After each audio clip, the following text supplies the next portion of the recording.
Terima kasih Tuhan, sungguh Tuhan ini hidup kami di hadapan-Mu, dan tidak ada satu perkara pun yang tersembunyi dalam pandangan-Mu. Kami siap Tuhan untuk mendengarkan sabda firman-Mu, dan jadikan kami pelaku-pelaku firman-Mu, karena kami percaya kuasa Tuhan menyertai akan hidup kami. Roh Kudus, urapilah hamba-Mu, urapi kami semua, sehingga kami bisa menangkap apa yang ingin Tuhan nyatakan bagi kami semua. Terima kasih Bapa. Dalam nama Tuhan Yesus kami bersyukur dan berdoa. Amin. Silakan kembali. Shalom. Puji Tuhan, kita masih di bulan Maret. Kita bicara tentang hati seperti nggak ada habisnya. Hati sebetulnya menjadi sentral dari kehidupan manusia. Segala sesuatu dilihat Tuhan dari hati. Karena dari hati muncul banyak hal. Ya, kasih juga adanya di hati. Seorang mau berkorban untuk orang-orang dikasihi, itu bermula dari hati. Nah, baru pikiran jalan. Istriku ulang tahun, misalnya nih. Karena hati mengasihi, pikiran jalan. Berpikir, tak kasih apa ya? Tahun lalu udah tak kasih coklat. Tahun sebelumnya bunga. Kayaknya tahun ini bunga lagi. Bunga bank. Pasti lebih senang gitu kan. Jadi itu pikiran mereka-rekakan atau berpikir untuk melakukan sesuatu. Tetapi selalu di sini bermula hati kita. Itulah kenapa Tuhan selalu melihat hati. Bukan aktivitas. Bukan sekedar perbuatan atau tindakan.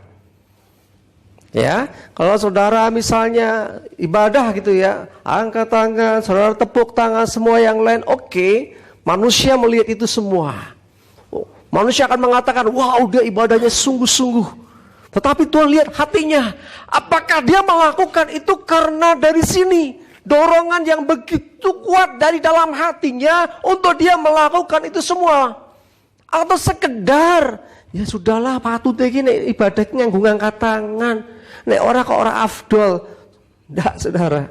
Apalagi yang sekolah minggu ya, diajari 1 lipat tangan, 2 tunduk kepala, 3 tutup mata, 4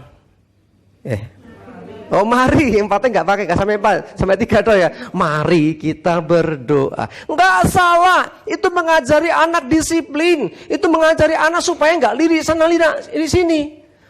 Pakai tutup mata, iya. Kalau melek mesti delok koncone gojek-gojekan terus. Kalau tangannya nggak dilipat, javel-javel sampingnya. Ya kadang-kadang kan gitu. Karena itu anak sekolah minggu diajari 1 lipat tangan, sampai yang ketiga tadi tundukkan kepala, yang nggak pakai keempat ya. Lalu kita berdoa. Kalau saudara saya ajari kayak gitu semua, ayo Bapak Ibu Saudara nyanyi sama-sama 1 lipat tangan. Saya kira, ini sudah nggak levelnya lagi.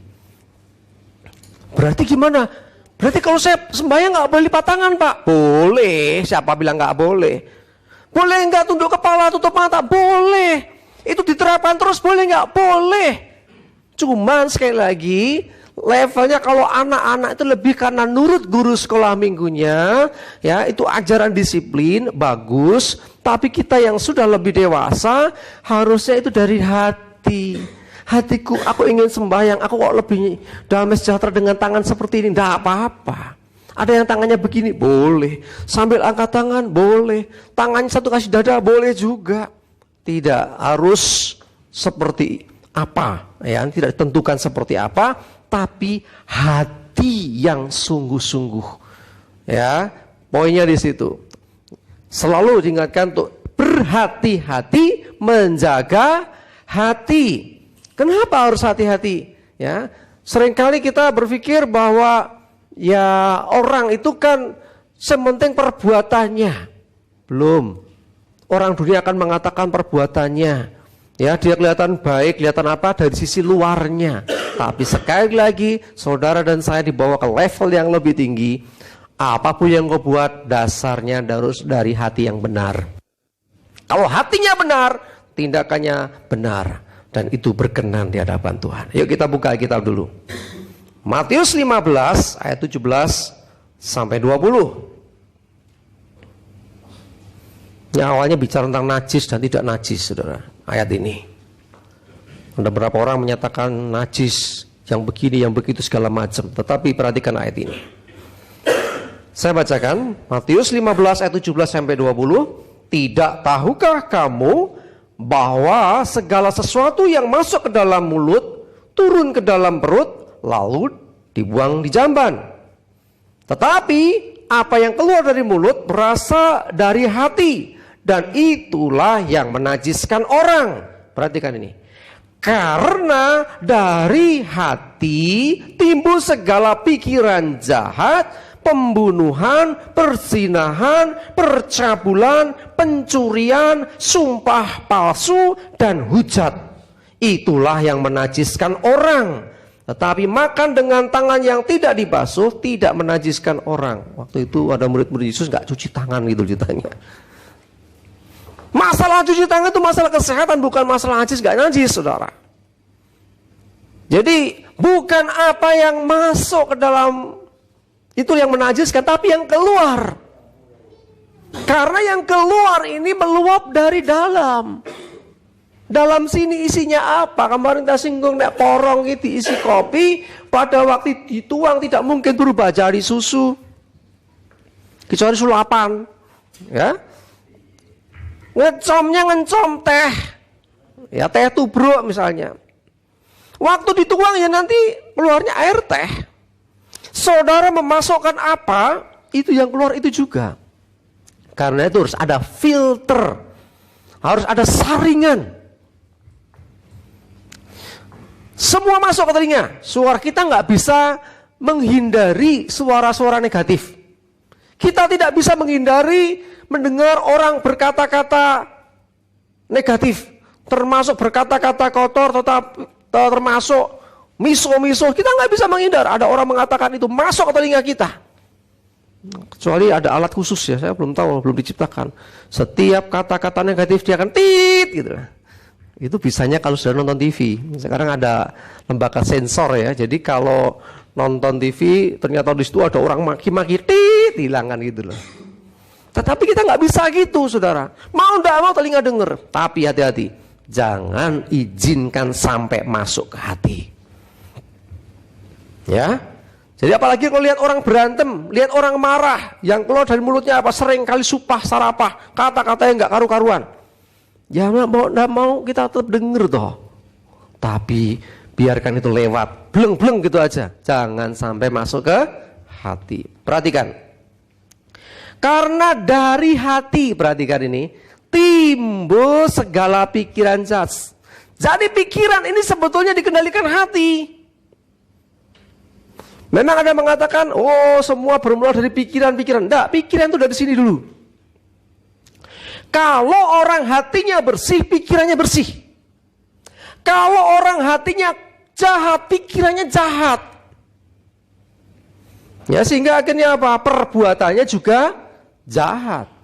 Ya, perbuatan terjadi karena pikiran. Jadi urutannya gini loh. Des telinga mendengar suara. Ya, input data masuk, tit gitu kan. Nah, di sini ada pengolahan data di otak kita ini diolah sih. Ini pantas disimpan atau langsung dibuang. Ini sampah ataukah ini sesuatu yang berharga? Bagi orang yang belum di dalam Tuhan, sensor itu seringkali tidak berfungsi. Kita yang penuh Roh Kudus, ada sensor Roh Kudus di sana. Itu nggak baik, jangan disimpan, buang, masukkan tempat sampah, langsung bersihkan. Ya, kalau di HP saudara, kadang-kadang kan ada berita-berita apa, sensor dulu, nggak semuanya langsung disimpan. Memorimu cepat kebak. Kemarin HP saya itu sampai nggak muat mau buat ngerekam ini nggak bisa. Tak cek penuh, tak cek lagi ternyata memori eksternalnya tidak berfungsi.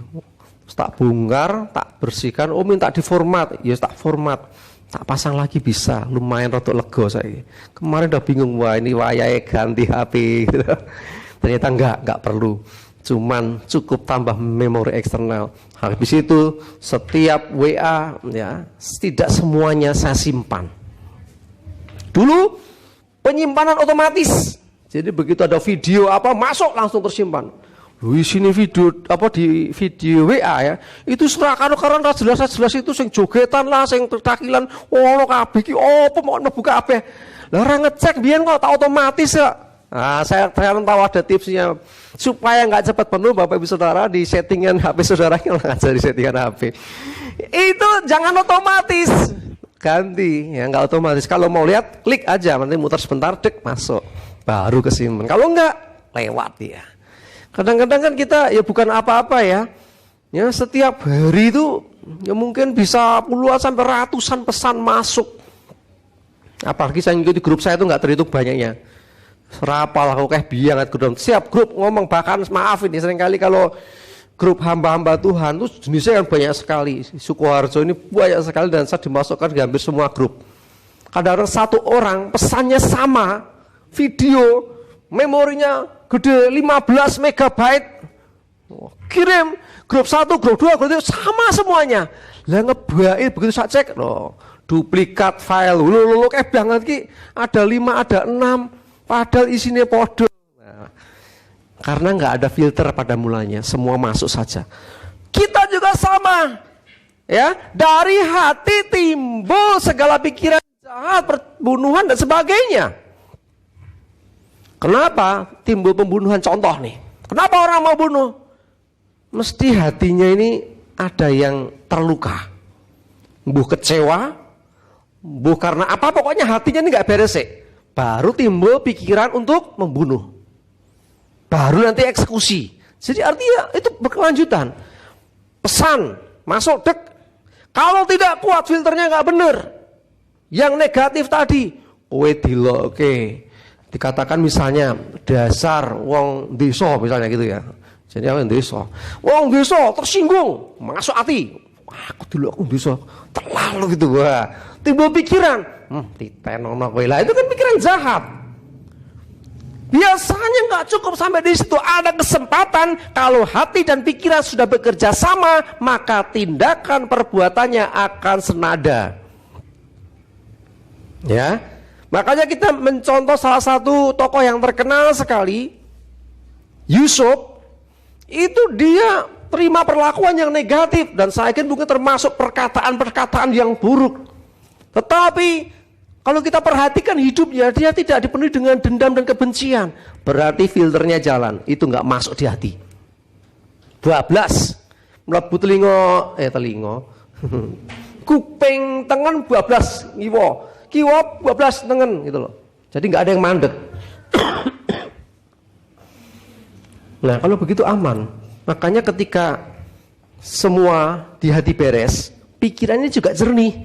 Ketemu saudara-saudaranya yang dulu pernah menjual dia, tidak dendam, tidak timbul pikiran membalas. Makanya dia berkata bahwa kalian rekakan yang jahat, yang buruk tentang aku, tetapi Tuhan mereka rekakannya untuk kebaikan. Dia ampuni saudaranya, nggak ada yang dibenci satupun, bahkan semuanya dirangkul. Akhirnya mereka bersama-sama tinggal di Mesir. Ya, jadi kalau kita hatinya beres, pikirannya beres, tindakannya beres. Amin. Ya, jadi dari hati kunci penting ini. Kenapa hati kok dibahas terus? Karena orang hidup ini sebetulnya sentranya di hati ini. Mau ngapain, mau seperti apa, hatinya lihat dulu. Kalau hati bersih, semua yang dilakukan pasti bersih dan baik. Yang keluar dikatakan, itu yang menajiskan. Artinya apa? Sumpah, sarapah, perkataan-perkataan yang mungkin mencaci maki orang, perkataan-perkataan yang merendahkan orang. Itu menajiskan seseorang. Kalau di Alkitab contohnya tentang makan ini. Kowe ora wijik mangan, bar nyekel apa-apa mangan, kuwi ora najis. Enggak najis, tapi enggak sehat iya mungkin. Apalagi di zaman sekarang, cuci tangan setiap saat, cuci tangan, mau ibadah cuci tangan, di sekolah cuci tangan, kapan makannya? Gitu. Cuci tangan terus gak makan-makan. Zaman dulu kan cuci tangan mau makan, ini enggak, cuci tangan mau ngapain aja. Ya tujuannya baik, sekali lagi ya. Oke. Karena itu ayo jaga hati kita supaya selalu bersih. Nek atine resik, hatinya bersih, pikirannya bersih, mesti akan terlihat, mukanya juga terlihat bersih. Karena semuanya bersih, dari sini udah bersih dulu. Tingkah lakunya, perilakunya, ucapannya mesti enak. Ora ucapannya ora tajem. Tajem ning mak nyes. Tuh. Kadang-kadang ada orang ngomong itu ketoknya sepele, itu iso nandes ning ati lho. Ora enak banget didoain telinga gitu. Kenapa? Biasanya dari hatinya sudah tidak bersih. Entah kecewa, entah benci, entah seneng, entah cemburu, entah apa. Nah itu. Nek ati dah kayak gitu nanti ya, keluarnya pikirannya mesti juga seperti itu dan akhirnya ucapannya akan seperti itu dan perbuatannya akan mendukung itu semua. Amsal 4:3 apa ya? Jagalah hatimu dengan segala kewaspadaan karena dari situlah terpancar kehidupan. Ya, apa yang terpancar dalam wajahmu semua, hidupmu semua itu sebetulnya dari hati. Ya, nek atine seneng, lihat wajahnya berbinar-binar, mudeng berbinar-binar. Berbinar-binar itu kita sumringah, ya kan? Coba nek lagi sedih ditinggal pacare misalkan mesti beda. Coba deh sebagai contoh gini, satu kali misalnya nih ikut lomba juara urung nampa hadiah, mesti langsung dapat pengumuman tuh piye, delok reaksinya wajahnya. Itu karena apa? Hatinya seneng. Orang yang hatinya senang terpancar dari wajahnya, terpancar dalam hidupnya. Sebaliknya saya lagi pergi ke susu tengah dalan kebanan, di koneng bengkel nunggu, wah telat akhirnya. Setelah nunggu, sang tukang bengkel keluar, dibuka, maaf harus ganti ban. Waduh, tambah meneh duitnya ra cukup. Mau telepon, kuota Anda tidak mencukupi. Wis toh, nek ngono piye? Lihat wajahnya, haleluya gitu. Wajahnya piye? Aduh. Piye. Gitu kan. Terlihat, terpancar dalam kehidupan kita. Ayo jaga hatimu. Ya, karena ini penting. Ya, karena hati ini sekali lagi bukan hanya kita dengan orang lain, tetapi bagaimana kita dengan Tuhan. Coba lihat sekarang. Mazmur 24 ayat 3 sampai yang ke-6.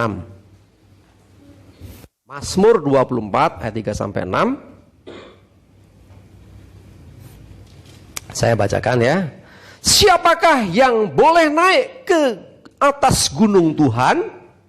Siapakah yang boleh berdiri di tempatnya yang kudus?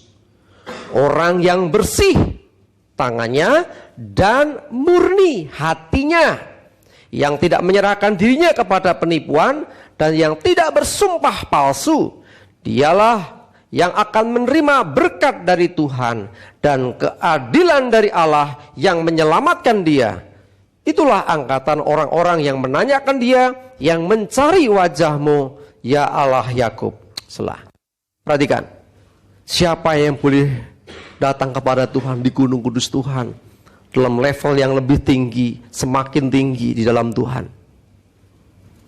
Orang yang bersih tangannya. Ini bicara tentang perbuatan, tentang tindakannya, tingkah lakunya bersih dan murni hatinya. Ini tidak mungkin kalau hatinya kotor perbuatannya bisa bersih, atau sebaliknya. Jadi penting ya, jaga kemurnian hati supaya ketika engkau datang kepada Tuhan berkenan, dan Tuhan akan dikatakan di sini memberkati. Dialah yang akan menerima berkat dari Tuhan. Jadi Tuhan memberkati orang-orang yang demikian, orang yang menjaga kemurnian hatinya, orang yang selalu bersih tangannya, perbuatan, tindakannya. Maka Tuhan akan memberikan berkat, bahkan keadilan yang dari Allah akan menyelamatkan dia. Inilah orang-orang yang rindu terus cari Tuhan. Kalau hati bersih, hatinya murni, tangannya bersih, tindakannya bersih, hidupnya bersih di hadapan Tuhan. Tuhan berkenan atas orang-orang yang demikian. Maka Tuhan akan mencurahkan berkat-Nya, memberikan keadilan, menyelamatkan dia. Kenapa? Karena dia kudus.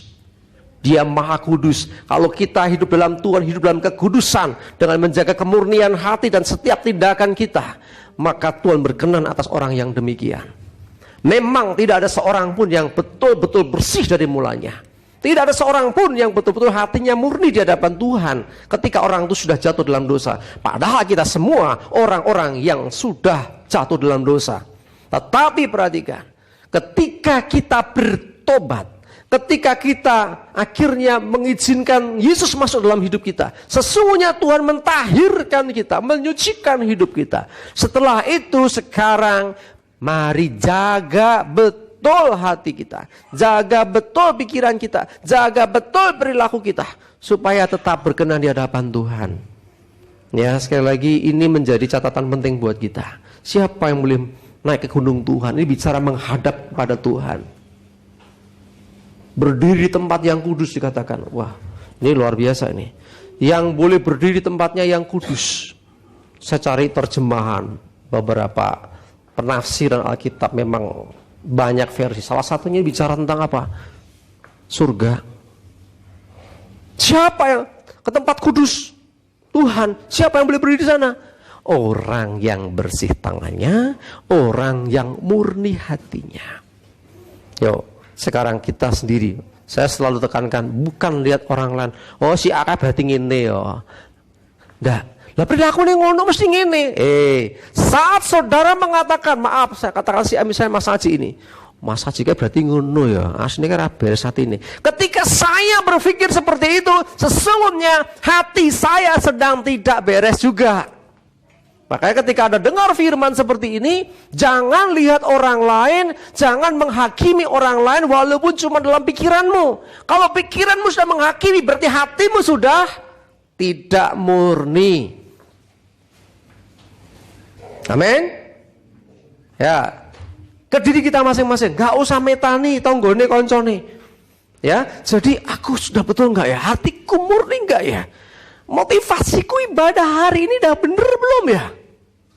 Gak usah lihat si A si B, tapi diri kita masing-masing, karena ibadah pada hakikatnya adalah bagaimana kita secara pribadi berhadapan dengan Tuhan. Gak ada istilah swarga nunut neraka katut. Aku tak melu ibadah di Jevan, karena di Jevan kan orangnya kelihatannya kudus-kudus, otomatis aku melu kudus. Tapi kalau hidupmu sendiri gak bener, ya gak bisa. Gak ada istilahnya korporat artinya surga karena ini baik-baik semua, satu yang gak katut kebelah, gak ada. Tuhan menguji setiap hati kita. Mari jemaat dikasih Tuhan, cek hati masing-masing. Motivasiku apa? Banyak sih orang datang ibadah sebagai contoh. Bisa saja motivasinya karena sungkan, bisa juga karena ya kewajiban lah wong Kristen, orang rasanya ya rafdol. Ada juga yang motivasinya aku pengen ketemu si A. Ada lagi motivasinya biar aku dipuji. Macam-macam. Nah, coba kita murnikan hati masing-masing. Sekarang ketika engkau datang beribadah kepada Tuhan, aku mencari Tuhan. Aku mau berinteraksi dengan Tuhan. Aku mau memuji Tuhan. Aku mau menyembah Tuhan. Bukan karena kewajiban yang ditetapkan. Sekalipun tidak ada kewajiban yang ditetapkan, ini kerinduan hatiku, aku tetap melakukannya juga. Itu hati yang murni. Jadi tidak terpengaruh oleh apapun juga. Amin. Kalau dimulai dari hati yang murni, hati yang benar di hadapan Tuhan, dengan penuh cinta dan kasih kepada Tuhan, maka apapun penghalangnya terak. Hujan ini, hujan tidak peduli. Hai hujan, engkau gak bisa menghalangi aku gitu. Saya dulu rodo nyeleneh, arep mangkat pelayanan udian. Akhirnya apa?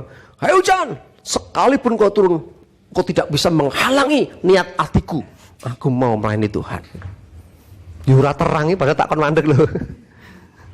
Berarti dalam nama Yesus kadang-kadang ngutani ra nurut ya, wis ben lah mau ujian buat saya gitu loh. Saya pernah berangkat jam 5 sore dari rumah. Mau ibadah Islagamo jam 7 malam kan waktu itu. Mantolan mergaudian teko kalau tak pikir nek dalan terang orang terangnya blas sampai keluar dari motor mantel lepas langsung saya Mas lu damel kete nggih yang punya rumah buatin teh saya lari ke dapur apa diang tahu yang pawon itu loh tapi tangannya dipanggang saking dinginnya.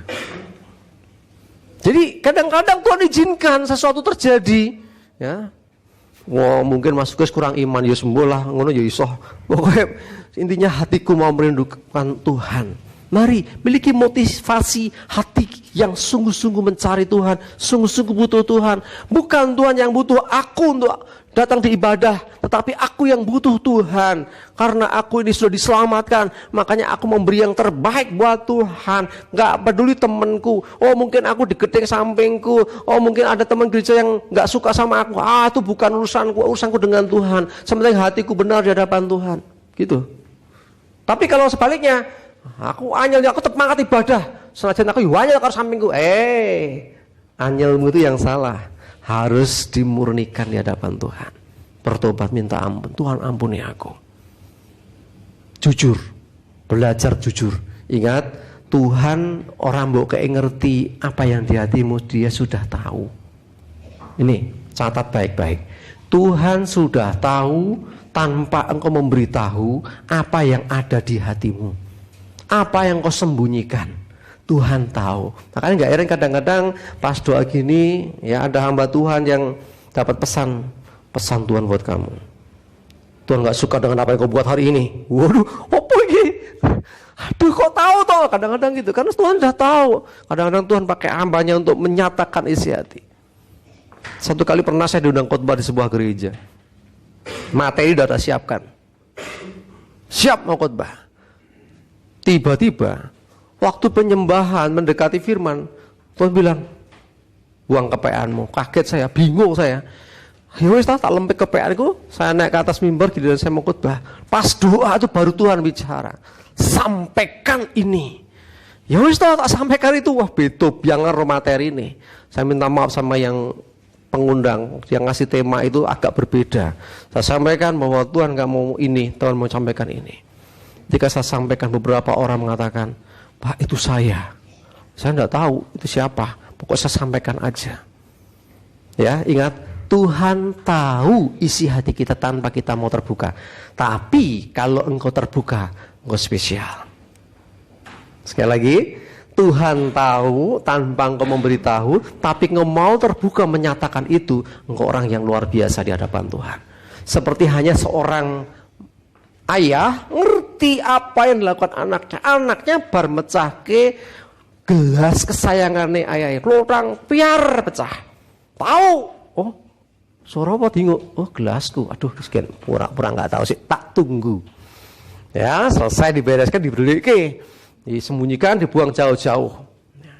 Kok nggak ngomong ya dia? Padahal dia tahu tuh gelas kesayangan. Gelas blimbing satu-satunya. Gelas blimbing tahu? Oh, langka. Gelas blimbing satu-satunya pecah. Jadi gelo. Tunggu anak datang. Dok, kayaknya bapak kopi ya dek. Nganggo gelas kesayangan. Oh iya Pak. Utak suwi, rotoke. Pak, gelasnya kok mboten enten nggih? Padahal semecah dek nih. Mosok ora ono? Mboten enten kok. Wah, jadi ini udah bohong toh. Bapaknya tahu. Itu kita sering kali rasa guyu kok yang ngono sosok Tuhan yang hadapan Tuhan. Lah ya, ra terbuka jujur Gusti Allah. Tuhan tahu kok.